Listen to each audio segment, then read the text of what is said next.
दोस्तों, मुझे अपने खाली समय में भगवान श्री कृष्ण के उपदेश सुनना और पढ़ना बहुत अच्छा लगता है। इसीलिए मैं हर रोज अपने खाली समय में श्री कृष्ण भगवान के उपदेश सुनता रहता हूँ। और आज सुबह जब मैं श्री कृष्ण के उपदेश सुन रहा था, तब मैंने सोचा कि क्यों ना आज भगवान श्री कृष्ण के 10 उपदेश आपके साथ भी शेयर किया जाए, ताकि आपको भी आपके जीवन में सफलता हासिल करने में मदद मिल सके। दोस्तों, इस वीडियो में आपको बहुत कुछ सीखने को मिलने वाला है, इसलिए इस वीडियो को अंत तक जरूर देखें। तो बिना समय को गवाए, चलिए जानते हैं सफलता दिलाने वाले भगवान श्री कृष्ण के 10 उपदेश। भगवान श्री कृष्ण का पहला उपदेश। दोस्तों, आपने कभी किसी पंछी को देखा है? जब उसे अंडे देने होते हैं तो वो सर्वप्रथम एक स्थान खोजता है, एक ऐसा स्थान जो वर्षा, धूप और शत्रुओं से सुरक्षित हो, और फिर वो अपना घोंसला बनाकर फिर अंडे देता है। और फिर उन अंडों से नन्ही संतानें निकल आती है, तो वो पंछी उन्हें भोजन देता है, उनकी सुरक्षा करता है। परंतु जब उनके पंख निकल आते हैं, तब ना ही उनको भोजन देती है और ना ही उनकी सुरक्षा करती है और ना ही उन्हें घोंसला बनाना सिखाती है, बस उन्हें उड़ने की कला सिखाती है। फिर वे नन्ही संतानें उड़ने की कला सीखकर स्वयं अपना भोजन लाना सीखती है और स्वयं अपना घोंसला बनाना सीखती है। और हम मनुष्य क्या करते हैं? अपनी संतान बड़े होने के पश्चात भी उनकी चिंता में सूखते हैं और प्रयास करते हैं कि उनके लिए घर बना सकें। हम अपनी संतान को और भी शक्तिशाली बनाने के स्थान पर पनगू कर जाते हैं। दोस्तों, हमें भी वही करना चाहिए जो एक पंछी करता है, यानी कि अपनी संतान को उड़ने की कला सिखाइए, यानी कि अच्छे संस्कार दीजिए और एक समय के पश्चात उसे स्वयं अपना आकाश चुनने के लिए मुक्त कीजिए। भगवान श्री कृष्ण का दूसरा उपदेश। दोस्तों, आप जानते हैं कि अनगिनत प्रयासों के पश्चात एक चींटी अपने लिए एक छोटा सा घर बना पाती है, जो अन्य जीवों के लिए सरल सी बात है, लेकिन उस चींटी के लिए उसके जीवन की सबसे बड़ी घटना है और सबसे बड़ी सफलता भी है। भविष्य में वो चींटी रहे या न रहे, लेकिन उसके द्वारा बनाया हुआ घर बहुत सालों तक टिका रहता है। दोस्तों, हमारे जीवन में सफलता के साथ भी वैसा ही होता है। आपको और हम सभी को एक दिन में ही सफलता नहीं मिलती है, लेकिन यदि आप प्रतिदिन बिना रुके प्रयास करते हैं, तो एक दिन आपको सफलता अवश्य मिलेगी। दोस्तों, आप ये स्मरण रखिएगा कि भाग्य के द्वार उनके लिए नहीं खुलते जो हार मान लेते हैं, बल्कि ये भाग्य उनका स्वागत करता है जो उठकर उनके द्वार खटखटाने का प्रयास करते हैं। इसीलिए प्रयास करते रहिए, तो सफलता आपके पास एक न एक दिन आएगी ही आएगी। भगवान श्री कृष्ण का तीसरा उपदेश। दोस्तों, आपने घर के दरवाजों को लॉक करने के लिए लगाए हुए तालों को तो देखा ही होगा। दोस्तों, वो ताला प्रहार से भी खुलता है और प्यार से भी खुलता है, अर्थात उस ताले को आप एक चाबी से भी खोल सकते हो और एक हथौड़ी से भी खोल सकते हो, लेकिन दोनों तरीकों में खुलने में अंतर होगा। अगर आप उस ताले को प्रहार से खोलोगे तो वह ताला फिर से काम में नहीं आएगा, किंतु यदि आप उस ताले को उसकी चाबी से खोलोगे तो वह ताला सदा काम आएगा। दोस्तों, ठीक उसी प्रकार हमारे जीवन में संबंध भी कुछ इसी प्रकार होते हैं। हमारे जीवन के आनंद रूपी धन की रक्षा करते हैं, किंतु प्रेम से, यदि अगर क्रोध से किया जाए तो वे किसी काम के नहीं रह जाते हैं। इसीलिए उन्हें सदा प्रेम की चाबी से खोलिए, न कि क्रोध रूपी हथौड़ी से, क्योंकि हर बार आप नया ताला ला सकते हैं, लेकिन नए रिश्ते नहीं ला सकते हैं। भगवान श्री कृष्ण का चौथा उपदेश। जीवन क्या है? ये जीवन, हम जन्म लेते हैं और बड़े होते हैं और हमारे माँ बाप हमें पालते हैं। फिर उनके धन से हमारा बालपन बीतता है, फिर हम बड़े होते हैं और हम विवाह कर लेते हैं। फिर हमारी संतानें होती है, हम उनको पालते हैं और फिर हम वृद्ध हो जाते हैं और एक दिन इस संसार से चले जाते हैं। क्या यही जीवन है? दोस्तों, आपके और हम भी के जीवन में ये प्रश्न कई बार आता होगा, है ना? अब मैं आपको एक जल के जीवन के बारे बताता हूँ। सागर से भाप बनकर उठता है, मेघ बनकर बरसता है और फिर नदी बनकर फिर से सागर में समावेश करता है, किंतु कभी ये प्रश्न नहीं करता कि उसका जीवन क्या है और उसका उद्देश्य क्या है। कैसे? आइए जानते हैं। जल हर भाव जीता है और जितना बन सके देता जाता है। जब सागर में होता है तो असंख्य जन जीवों को जीवन देता है। जब सागर से भाप बनकर मेघ बनता है तब किसानों को आशा देता है कि फसल पुनः उपजेगी। जब वर्षा बनकर बरसता है तो इस सूखी और प्यासी धरा को सिंचता है, और जब नदी में प्रवाहित होता है तो किनारों पर वनस्पतियों को जीवन देता है। परंतु जरा ये सोचिए कि क्या ये जल कभी ये सोचता होगा कि उसका जीवन क्या है और उसके जीवन का उद्देश्य क्या है? नहीं, बस वो अपने धर्म का पालन करता है और जितना हो सके सबको आनंद देता जाता है। इसीलिए जीवन में कभी भी ये प्रश्न मत कीजिएगा कि ये जीवन क्या है और इस जीवन का उद्देश्य क्या है। बस इस जीवन को अच्छे कर्म करते हुए जियो और जितना हो सके सबको को आनंद देते रहिए। भगवान श्री कृष्ण का पांचवा उपदेश। दोस्तों, कभी वर्षा के कारण बने कीचड़ से होकर आप कभी अपने घर गए हैं, तो आपको पता ही होगा कि पादुका पहनने के कारण उस कीचड़ से तो आप बच जाते हैं, किंतु उन पादुकाओं द्वारा उड़ने वाली बूंदें आपके वस्त्रों को मैला कर ही देती हैं। किंतु फिर भी उस बूंदों से आपके वस्त्र गंदे हो जाएंगे, इस कारण से आप चप्पल पहनना तो नहीं छोड़ते हैं ना?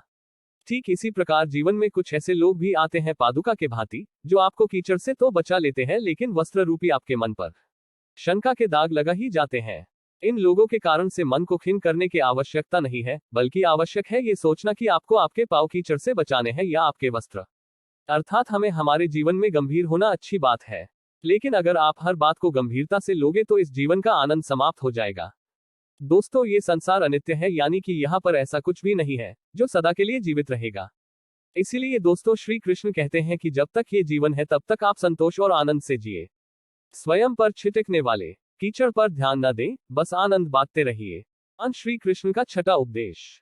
दोस्तों, मनुष्य को जब सफलता मिलती है तब उसमें जागता है अहंकार, और ऐसे में मनुष्य हमेशा एक बात भूल जाता है, झुकना। और मनुष्य सोचता है कि मैं क्यों किसी के समक्ष झुकूं। और ऐसा इसलिए हो जाता है क्योंकि मनुष्य एक बात भूल जाता है कि इस संसार में उसने जो कुछ भी प्राप्त किया हुआ है वह सब झुककर ही प्राप्त किया हुआ है। बालपन में चलना सीखा तो इस धरा पर झुककर और गिरकर, बड़ों का आशीष लिया भी झुककर, और उसके साथ ही किसान को फसल काटने के लिए भी झुकना पड़ता है, और कुएं से पानी निकालने के लिए भी पात्र को झुकना पड़ता है। भगवान से आशीर्वाद प्राप्त करने के लिए उनके समक्ष हमें झुकना पड़ता है। आंधियों में वृक्ष कैसे सुरक्षित रहते हैं? झुककर। और सम्मान कैसे पाया जाता है? झुककर। दोस्तों, इसी के समक्ष झुकने का अर्थ खुद का आत्मसम्मान खो देना नहीं है, बल्कि उसका अर्थ होता है कि विनम्र। दोस्तों, हम मनुष्य हैं और इस आकाश की ऊंचाइयों तक पहुंचने के लिए हमें किसी पक्षी की भांति पंखों की जरूरत नहीं है, बल्कि हम जितना झुकेंगे उतना ही हम ऊपर उठते चले जाएंगे। भगवान श्री कृष्ण का सातवां उपदेश। दोस्तों, आप इस संसार में ऐसे कई लोग जानते होंगे जिन्हें आप स्वार्थी मानते होंगे और आपकी आवश्यकता पड़ने पर ही आपका स्मरण करते हैं, अन्यथा वर्षों तक कहीं दिखाई नहीं पड़ते हैं। लेकिन उनको जैसे ही आपकी आवश्यकता पड़ती है तो वे लोग हाथ जोड़कर आपके सामने सजा हो जाते हैं। दोस्तों, आपको उन लोगों का बड़ा क्रोध आता होगा ना, और आपका मन खिन्न हो जाता होगा, और फिर आपके मन से यह स्वर निकल जाता है कि इस व्यक्ति की सहायता कभी न करना। किंतु आप ऐसा कभी भी न कीजिए। अब आप ये सोच रहे होंगे कि क्यों कह रहा हूं मैं ऐसा? क्योंकि भगवान श्री कृष्ण कहते हैं कि स्मरण रखिएगा कि दीपक का स्मरण व्यक्ति केवल तभी करता है जब अंधकार गहरा हो जाता है। इसलिए उस व्यक्ति को स्वार्थी मानकर खुद व्याकुल ना होइए, बल्कि स्वयं को दीपक मानकर आनंदित होइए और खुद को भाग्यवान समझिए, क्योंकि किसी को जरूरत पड़ने पर आपकी याद आती है और आप इस संसार में किसी की सहायता करने के योग्य है। इस जीवन में किसी के स्वार्थी होने से स्वयं का दृष्टिकोण न बदले, बस ये दृष्टि रखिए स्वयं के परमार्थ। भगवान श्री कृष्ण का आठवां उपदेश।